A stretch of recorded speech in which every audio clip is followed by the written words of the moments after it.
freeze. Everybody down on the ground. Well, which is it, young feller? You want I should freeze or get down on the ground? Mean to say, if I freeze, I can't rightly drop. And if I drop, I'm going to be in motion. You see? Shut up!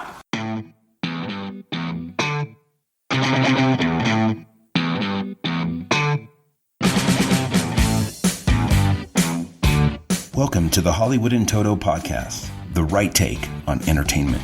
The HiT cast offers a weekly look at Hollywood from a conservative point of view. Sick of media bias infecting Hollywood headlines? Tired of stars insulting your views? HiT has your back. Now, here's your host, Christian Toto. Welcome to episode 148 of the Hollywood in Toto podcast, the right take on entertainment.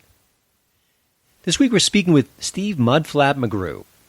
Again, why is he back on the show? Well, he's one of the funniest stand-ups around, for starters. Plus, he's brave enough to let his conservative views shine without apology. And of course, he's paid a price for doing just that. You'll find out more in a minute. You know, we're allowed to have a little fun in the age of Trump, right? And for me, that means updating a post I wrote about 2 years ago called 11 Celebrities Trump Absolutely Broke. Today, the number stands about 15, but I think that's a conservative estimate.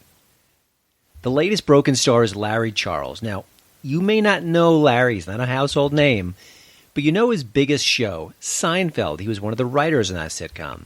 He also directed Religulous with Bill Maher, Borat, and Bruno, so he's a pretty big comedy player in Hollywood. Now, you ready for his tweets? Now, here's just two from Mr. Charles, but there's more where this came from, trust me. Here's number one. With the help of a hostile foreign power, a traitor and criminal has been illegally installed in the White House who treats the law as a joke and the citizens as suckers. Number two. If you are poor, you are in danger. If you are black or brown or Muslim or Jew, you are in danger. Only the white Christians are safe. Now, when you hear that, you can get angry. I mean, there's an absolutely lack of anything remotely close to a fact in there. It's just unhinged. I kind of feel sad listening to it. You know, I could just imagine someone near and dear to Larry saying, "Hey, buddy, are you okay? Can we talk? You want to go maybe get a bite to eat, a drink, do you need a hug?" I mean, it's that crazy and unhinged. Yet he shares it on Twitter for everyone to see. I think he's proud of it. Now, one quasi-celebrity like Larry Charles' Twitter account, it doesn't really mean much in the big picture. But you can see the DNA from those tweets across La La Land. It's crazy out there. Really. The Rob Reiners, the Bette Midlers, it's just completely out of control. And I think that people are starting to catch on. Now, conservatives have caught on, and they've been doing it for quite some time now, but we're starting to see some articles from more left-of-center outlets saying, hey, maybe all those Oscar speeches were a little bit nutty. Maybe some of these stances are kind of hypocritical. Recently, Vulture called Jane Fonda's vow to quit plastic surgery brave. The online mockery for that particular story was breathtaking. It was hysterical. And it's necessary. Now, I have to say, I might keep updating that Hollywood in Toto story about the broken celebrities all through Election Day and probably a bit beyond that, too. But I think the bigger picture is becoming very clear. Trump just didn't break certain celebrities. He broke Hollywood, too.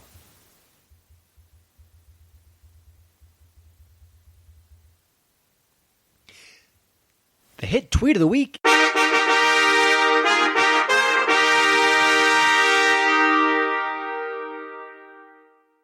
Doesn't go to Bette Midler this week. Listen, she could win it every week without doing much homework on my part, but we got to spread the love around. So enter former Senator Al Franken. Of course, you remember why he's an ex-senator? Well, I know he's fallen on hard times, but he's out promoting a new podcast of his with a pretty curious theme to a recent episode. This tweet says it all.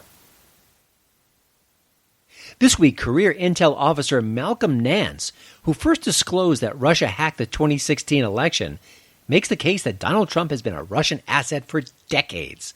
Scary, but fun. Well, Al, I think it's only scary if your tinfoil hat falls over your eyes, right? You're listening to the Hollywood in Toto podcast, the right take on entertainment. The hit tip of the week is Waves. You know, sometimes these Oscar bait movies, they come and they go, and they miss the big party. Where are the nominations? Where are the awards? These are good films. What's wrong? It's just a very complicated affair. Sometimes a film doesn't make enough money at the box office to get noticed. And I think Waves is a really good example. It didn't make a lot of money at the box office, but it's excellent. It's well worth your time. The film looks at an upper-middle-class black family on the verge of crisis. Now, Kelvin Harrison Jr. plays the high school student who's got it all. He's good-looking. He's got a girlfriend. He's athletic. He's got a family that loves him. Greatness awaits him.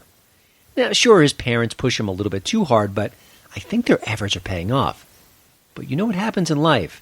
Not everything plays out exactly as you expect. Now, that's where the spoilers stop, because I don't want to kind of reveal what happens next, but this is a beautifully acted movie. It's stylish at times in all the right ways. It's also pretty thoughtful. It's just one of those movies that makes you think about life, about what happens, and the things that are in your control and out of your control. Now, we'll say the film's second half sort of takes a different turn. It's not as arresting as the first, but they do fit together. They are important to be seen together, and they all really connect. Now, I'm not watching This Is Us, but I got to say, I'm becoming a big Sterling K. Brown fan. He's excellent here. He plays the dad of the teenager who's just pushing him, but also saying, hey, you know, it isn't a perfect society. There are racist feelings out there, and this is the way I want you to succeed. It's a really interesting way to look at race that doesn't seem like a lecture, but it acknowledges reality. It's just one of many elements of the film that I really, really appreciated. Now, Waves didn't get any Oscar love, but it is available right now on Blu-ray and, of course, other home video on demand services. I think you're really going to like it. You're listening to my daddy's podcast. He makes us go to bed early if we don't watch Avengers Infinity War with him. Again. Confession time. Comedian Steve McGrew once made me cry. Now, he didn't tell me a sad story or make me slice up an onion in front of him. He told so many funny jokes from his stage, back to back to back. I got into that weird laughing where you're laughing so hard and the tears start to fall. It's kind of a weird place. It's a little uncomfortable, but you know, it only happens when the best comedians are on stage telling their jokes, and that's what Steve did to me. Good on him, right?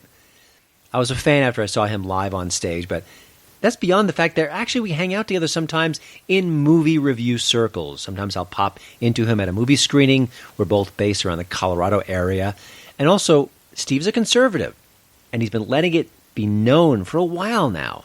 Being more brazen on social media, you know, like every celebrity in the world is, except to the left. Well, sometimes Steve talks that way about right-of-center views, and he's an unabashed Trump supporter, too.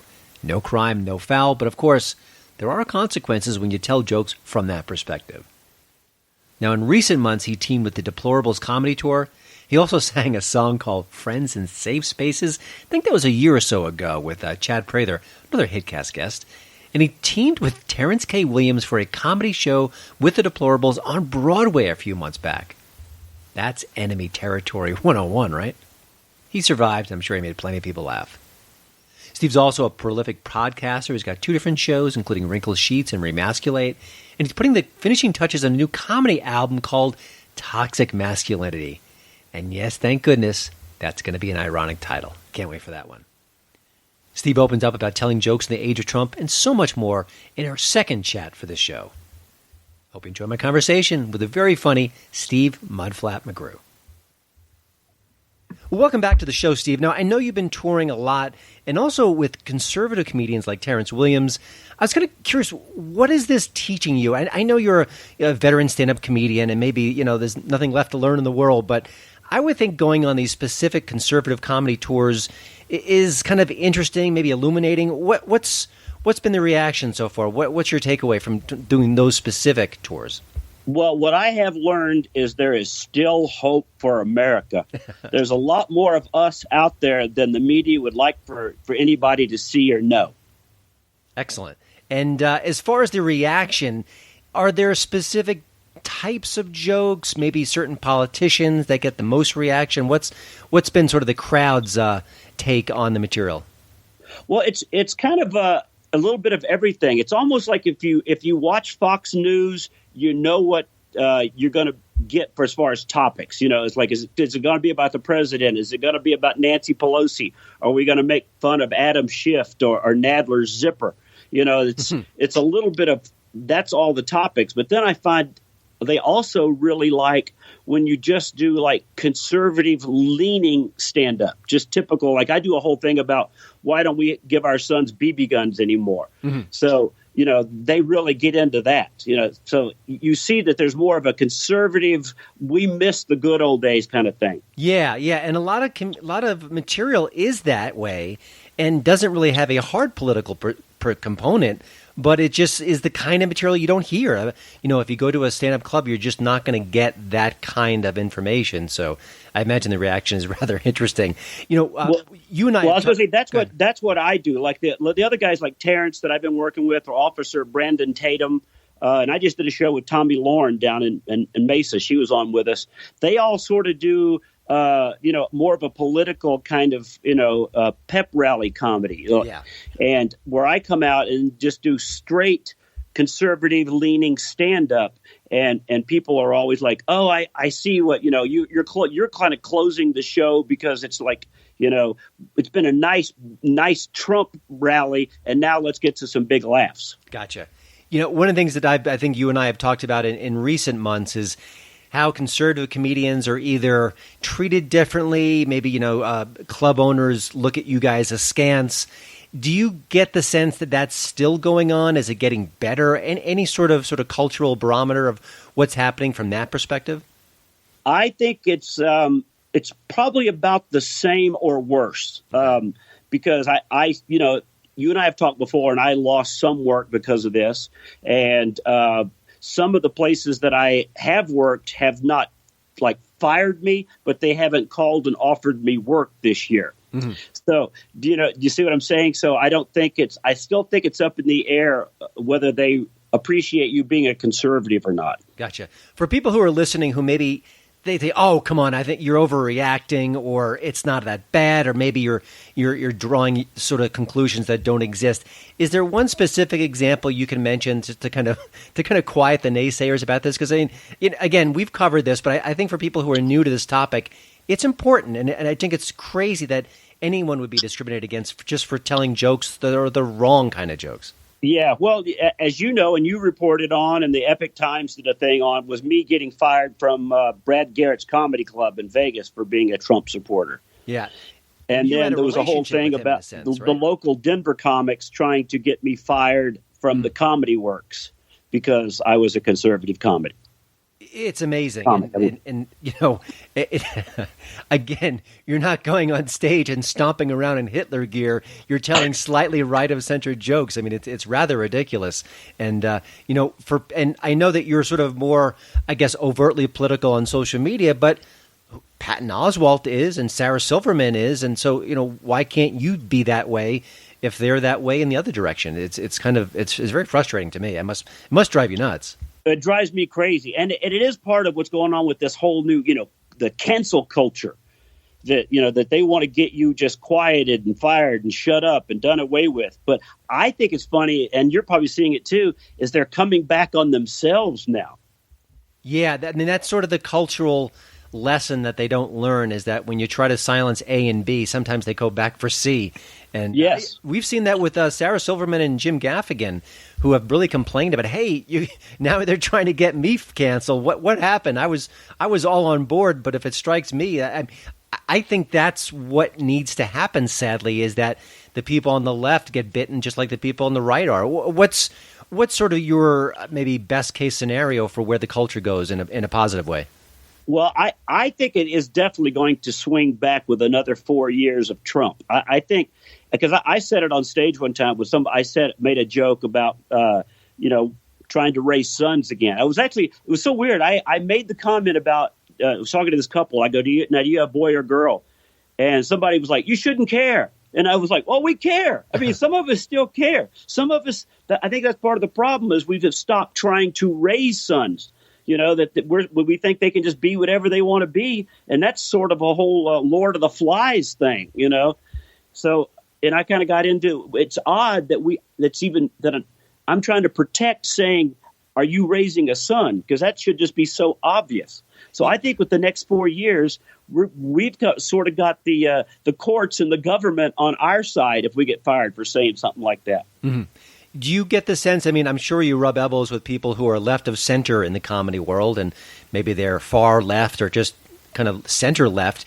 Do you have conversations with them? Are they concerned about sort of the cancel culture issue? Not just because, I mean, you guys may disagree politically, but you would think this would sort of be a kumbaya moment where you all are on the correct side or at least the same side. Any observations there? Well, I think, what I've seen from some of the liberal comics that I've worked with is they're hoping that it stays with them. Mm-hmm. But what's happening is that they're seeing the snake biting its tail and that kind of thing. But they're afraid that we will totally defeat them completely. So they're getting more angry and louder. Mm-hmm. Interesting. I was kind of curious. You're on the road quite a bit. I imagine that you could probably fill up a memoir of all the kind of the crazy things that happen, either on stage, off stage, on the way to the stage. Any quick story you can share, maybe from recent months, that is just typical? When you're a comedian, this is just what you run into in a way. You mean for like a road story kind of thing? Yeah, or? Just anything that kind of comes to mind as being kind of peculiar or fun or goofy or, hey, that's just life in America when you're on the road. Oh, well, I think it's one of the things that for me, it's been kind of exciting on the road is that I've been getting recognized more because of the videos that I've been doing. Mm-hmm. And it's weird because I don't look like liberal Larry because I don't wear a pink hat and glasses. But somebody just at the airport the other day goes, "Hey, Larry." And I turned around. I mean, I just heard the word Larry and I turned around and they're like, "We love your videos." And it was just me. Uh-huh. But so I think it's kind of cool that the recognition is coming from being a conservative comic. Yeah. That I wasn't getting from Hollywood recognition. You see, I think almost being more conservative and putting out my videos online has gotten me more notoriety and more fans than my exposure did when I was in Hollywood doing, like MTV Half Hour and those kind of shows. That's interesting. And I think that's happening across the culture. I think that certain messages are getting out to the public that the usual gatekeepers don't want to get out to the public, and I think that's a great example. I was kind of curious. I know you've had a lot of issues with Facebook and Twitter, and we could spend hours. I'm in jail right now. You're in jail right now. Give people an example of something you've said or done on social media that got you busted that is probably pretty darn benign. Or can you? Or do they even tell you when it happens? Well, a lot of times they don't tell you. They will just give you you get that thing that you are out for 30 days or like the most recent I got, I'm out for 7 days because it went against their community standards. And apparently I had a picture of a dog's butt and I put a picture of a woman making a duck face. And I said, from now on, this image will be stuck in your head forever. And that went against community standards for whatever reason. And I think for me, that's just, that they were looking for a reason to get me again. Yeah, I agree. I'm clutching my pearls as we speak, but still, that is pretty funny. And I think that's a great example of all the nonsense you see on Facebook, the fake news, the sort of the promoted stories that are kind of nonsense. And then you just kind of unleash that, which is innocuous and potty humor at its most fun. And all of a sudden, bang. Yeah. Well, here's the other point I did the same picture with the dog's butt. Mm-hmm. And I took a picture of Donald Trump making, how he puckers his lips sometime. Yeah. And I put those together and put them on with my Larry, like the liberal pictures, and said, from now on, when you see Donald, you'll always see this. That one didn't get me in trouble. Oh, wow. You see this difference? Of course, yeah. That's amazing. You may have confused some of your followers, but it is a good example of what's going on in social media. And again, for a comedian, that's part of. I mean, listen, I use Facebook and Twitter a lot. I'm scared to death of being banned or shuttered because I have to get my message out. It's how I kind of make a living. Right. You're reaching out to your fans. Are you able to maybe track with other? There's Parler or Parlay. I'm not even sure if it's Parlay or Parler. But Parlay. Yeah. Do you kind of reach out to maybe emerging networks, and are there any you can kind of share that you think are helpful? Well, I am on Parlay. Okay. I'm on Minds too, but how you get those, you hear about them and you get on them, and they're not quite the Twitter. You know what I mean? They're not quite Facebook. So you kind of have to just stay with both. And I agree with some other people I was talking to the other day. If Donald Trump decided to pick any other platform, it would work. Or if Donald Trump just started a Twitter version of something, it would work. Because I think he's what's keeping Twitter alive. I completely agree. You need someone that big, that powerful, that influential to jumpstart one of these smaller platforms, because it's going to take years and years for them to even get close to Twitter, get close to YouTube. And without that massive bump, it's a long process, and they may fade. It's very hard. I was kind of curious, I saw you a couple of years ago in Denver, and it was, to me, a very traditional stand-up routine, very funny. But do you find that your stand-up is evolving and maybe embracing more of a culture war? Like you mentioned, the BB guns and kids. I'm just kind of curious how your act has evolved in recent years. Well, I've definitely, over the past 2 years, from working these bigger shows and theaters with conservative people, I have definitely been leaning more toward trying to go back to not appeasing everybody. Like, for a long time, you were trying to you got this PC thing and you got to make everybody happy.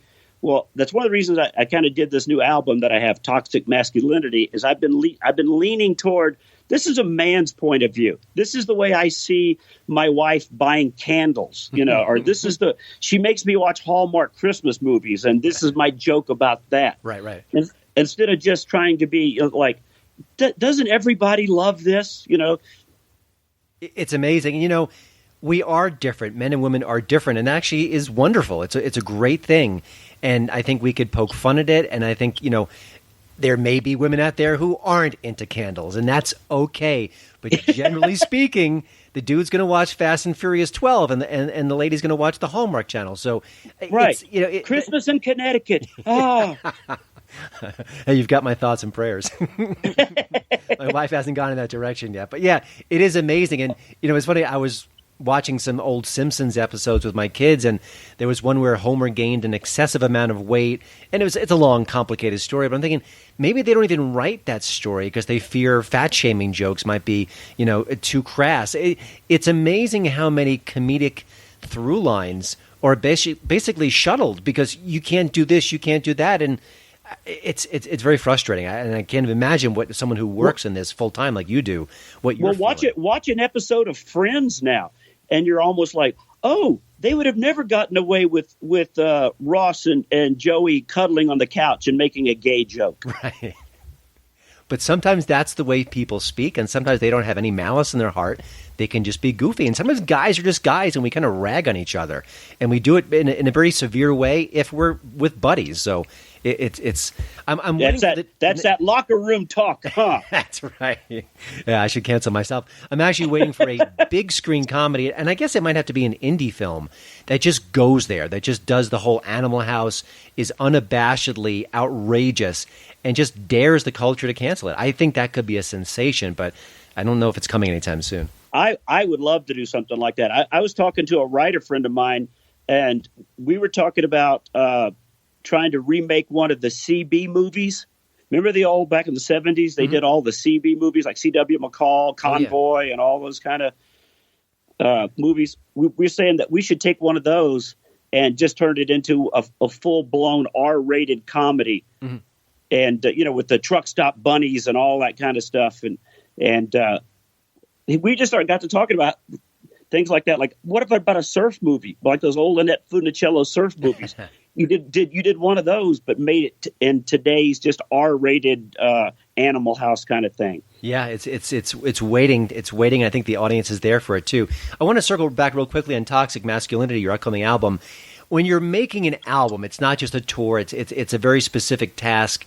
And what did you want to include in there? Or maybe you can even tease some of the themes or material that's in that album, because I think for a comedian, it's a very special process. Well, what I was doing, I've been working on it for a couple of years on and off, because I'd been asked by a couple of record companies to do an album, so I was writing. And then I thought, well, I want to do something. You get a joke and you think, well, that's better. I don't want to record this yet. So it took a while to put this all together. And when I got the offer from 800 Pound Gorilla, which is they're like the big comedy albums now, and I thought, well, I've got several shows that I've got recorded, so I gave them those. We picked and choose through there, and then I recorded another whole show, and we kind of put it all together. Gotcha. And it has a lot to do just with, like I was telling you earlier, about just things from a man's point of view, just that. Raising a son again and letting them swim in a ditch after it rains. How many people let their kids go out and skimboard in a flooded ditch anymore? Yeah. I've got two boys and they play hockey. And at first, my wife has gotten better and she's used to the rough and tumble nature of it. But at first, she was just aghast at what they were doing. I'm like, honey, this is hockey, man, and they're loving it. So it's just part of what they do. I was going to, I think you. Well, I was going to say about that too. This is one of the things that I've gotten in trouble before in the past, and I actually got in trouble when I was on the radio for saying this. One of my bosses said that, she goes, "I was ready to come in and yank you off the air." Wow. was what you just said about your wife like getting off? That's one that I thought was the problem with the whole single mother thing for so long. Because a mother is going to do what you said. She's going to coddle him or not let him do something, or you're not playing football, you're going to get hurt. And we had like a whole generation come up with a little bit of too much bubble wrap. Mm-hmm.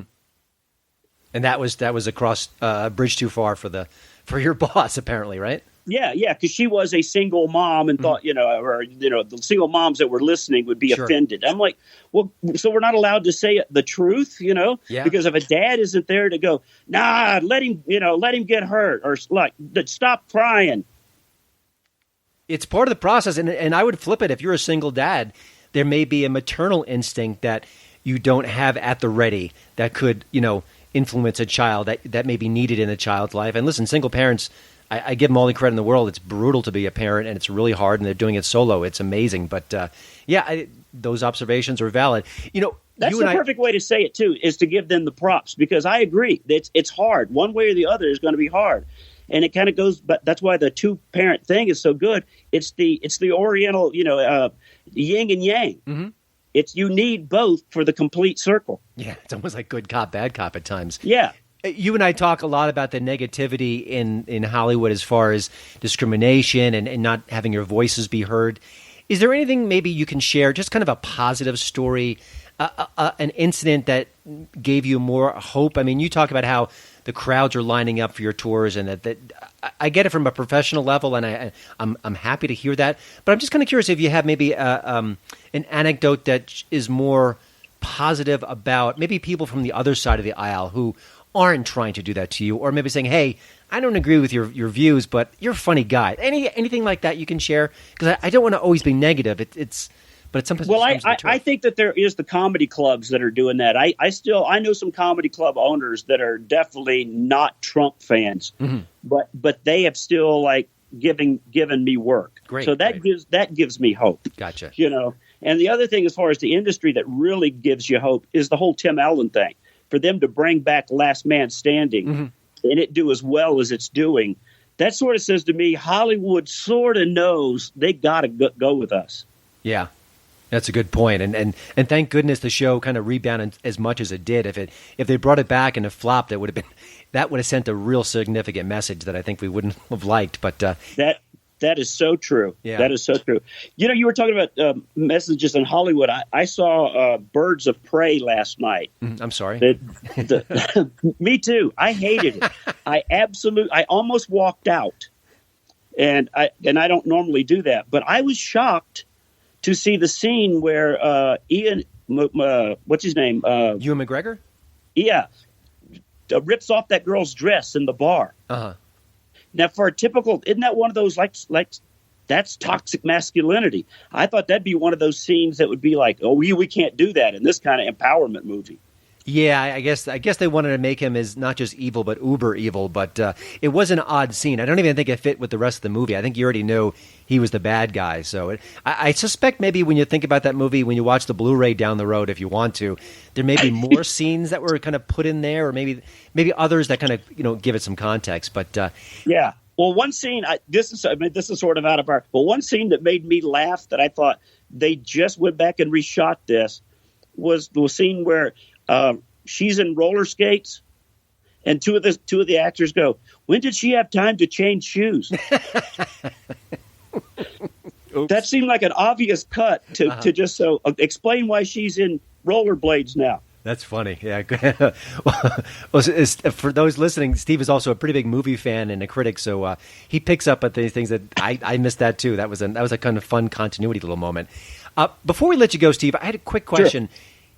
I feel like we've gotten used to the age of Trump. The news cycle never slows down. The divide in social media is just extreme. Do you ever wish that as a comedian that things kind of calmed down, the waters became more still, or do you find inspiration from sort of the energy in our culture right now? I do find inspiration in the energy, but I do wish it would sort of calm down. Mm-hmm. I think the rhetoric is getting so jacked up that something's going to go bad, like really bad. Yeah. I've told friends this. I think it's just going to take one crazy person at one of either a rally or a protest, and it could explode like a Fort Sumter kind of thing. Yeah, I fear that too. As a matter of fact, there was a recent event where a Trump hater drove a van into a GOP volunteer booth. I may have some of the specifics there wrong, but the basic story is right. And the media just basically shrugged its shoulders and didn't even cover it to any extent. So I think, I worry about that, and I certainly worry about that come Election Day, but hopefully cooler heads will prevail. And of course, you're out there making good jokes and making laughs and entertaining the other half of the country that often doesn't get attention. So I appreciate you coming back on the HitCast, Steve. You can look for Steve's new comedy record. It's called Toxic Masculinity. It's coming very soon. And, of course, you can keep up with all of his crazy characters like Larry the Liberal and Tucker the Trucker on Steve's YouTube channel and social media outlets. And all those links you can find at HollywoodInToto.com. Steve, thanks again for checking in, and we will talk to you soon. Thanks. Thanks for having me. I appreciate it. Well, thanks again for listening. Don't forget to check out HollywoodInToto.com for both the show notes and, of course, the latest entertainment news. Please follow me at Twitter at HollywoodInToto. And we'd love it if you leave a podcast review over at iTunes. See you next week.